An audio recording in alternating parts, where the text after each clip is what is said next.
স্থানীয় সরকার নির্বাচন হওয়াটা খুবই জরুরি।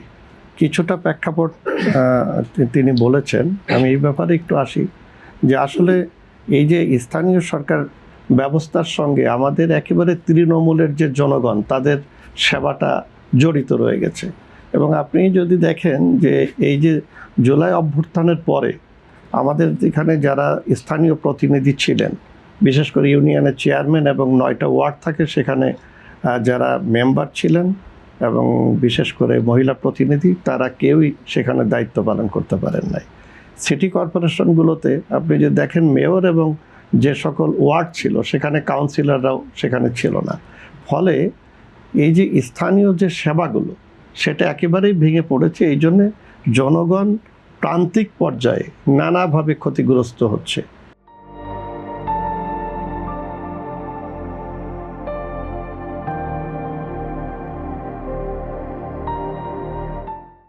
এরপরে যদি আসেন যে এই তত্ত্বাবধায়ক সরকার বা অন্তর্বর্তীকালীন সরকার ক্ষমতায় আসার পরে প্রশাসনের কিছু ব্যক্তিদেরকে দিয়ে এই জায়গাগুলো পূরণ করার চেষ্টা করেছে শুধু চেয়ারম্যান বা প্রশাসক দিয়ে।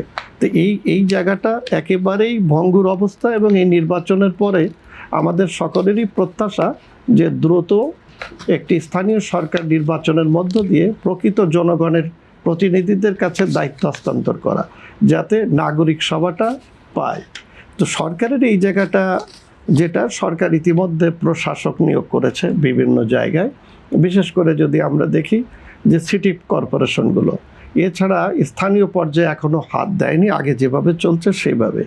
এখন বিষয়টা হচ্ছে যে এই যে সরকার দায়িত্ব নেওয়ার পরে এই স্থানীয় সরকার নির্বাচন করার জন্য আইন শৃঙ্খলাটা হলো সর্বাগ্রে।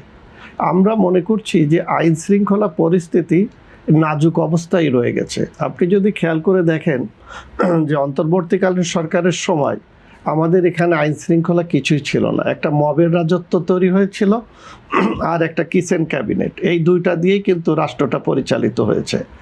এরপরে এই সরকার দায়িত্ব নেওয়ার পরে আপনি যদি 100 দিনের যদি উন্নতি দেখেন তাহলে 600-র উপরে খুন হয়েছে। এবং বিভিন্ন জায়গায় যেভাবে নারী এবং শিশু নির্যাতন, ধর্ষণ, নানানভাবে যে অবস্থাটা চলে আসছে, সরকার যাই বলুক না কেন, আমরা বলছি যে জনস্বার্থে এবং রাষ্ট্রের প্রয়োজনে কিন্তু এই আইন শৃঙ্খলার পরিস্থিতির উন্নতি সর্বাগ্রে, এটা করতেই হবে। এবং এইটা যদি সে করতে না পারে তাহলে স্থানীয় সরকার নির্বাচনটা খুব সুষ্ঠুভাবে করতে পারবে বলে আমাদের মনে হয় না। সেই জন্য হয়তো সরকার নিতে পারে, কিন্তু আমাদের প্রশ্নটা হচ্ছে সরকারের কাছে যে আপনি সুনির্দিষ্ট রোড ম্যাপ ঘোষণা করেন। কারণ আপনি জানেন যে গত 15-16 বছর ধরে শেখ হাসিনা সরকার যখন ক্ষমতায় ছিল, তারা কিন্তু প্রথমেই এই যে নির্বাচন ব্যবস্থাটা তারা দলীয়করণ করেছিল, দলীয় প্রতীকে।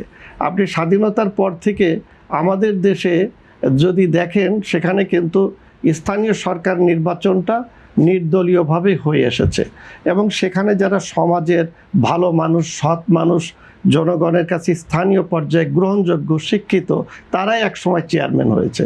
কিন্তু যখন দলীয় প্রতীক দেওয়া হয়েছে তখন একেবারে প্রান্তিক পর্যায়ে, তৃণমূল পর্যায়ে মানুষ বিভক্ত হয়েছে এবং নানাভাবে দলের প্রভাবের কারণে এবং আমাদের সমাজ ব্যবস্থাটাই ভেঙে পড়েছে। সেই জায়গার থেকে উত্তরণ হয়ে এই সরকার যে ব্যবস্থাটা নিয়েছে, বিশেষ করে দলীয় প্রতীক, নির্বাচন কমিশন যেটা বলেছে যে দলীয় প্রতীক থাকবে না, এটা একটা আশার দিক। সেই জায়গাটায় আপনি যেটা প্রশ্ন করেছেন যে এত সময়ের ব্যাপার, আমরা মনে করি যে যত দ্রুত সম্ভব সরকার একটা রোডম্যাপ ঘোষণা করুক এবং দ্রুত গতিতে আইন শৃঙ্খলা নিয়ন্ত্রণ করে স্থানীয় সরকার নির্বাচনটা যথাযথভাবে করুক।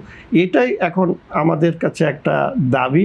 দ্বিতীয়ত, সরকারের একটা দৃষ্টিভঙ্গি আছে, তারা যেহেতু দলীয় লোকদের স্থানীয় সরকার ব্যবস্থায় দিয়েছে, এটা নিয়ে আমরা আমাদের দল থেকে একটা কথা বলেছি যে আসলে এই সরকার দায়িত্ব নেওয়ার পরে যেভাবে আমাদের মানে রাষ্ট্র ব্যবস্থায় আপনি বলেন, আইন শৃঙ্খলা বলেন, অন্যান্য বিচার ব্যবস্থা বলেন, এই অন্তর্বর্তীকালীন সরকারও যেভাবে ভেঙে পড়েছিল, খুব দ্রুত 1-2 মাসের মধ্যে স্থানীয় সরকার নির্বাচন দেওয়ার মতো পরিস্থিতি অনুকূলে ছিল না।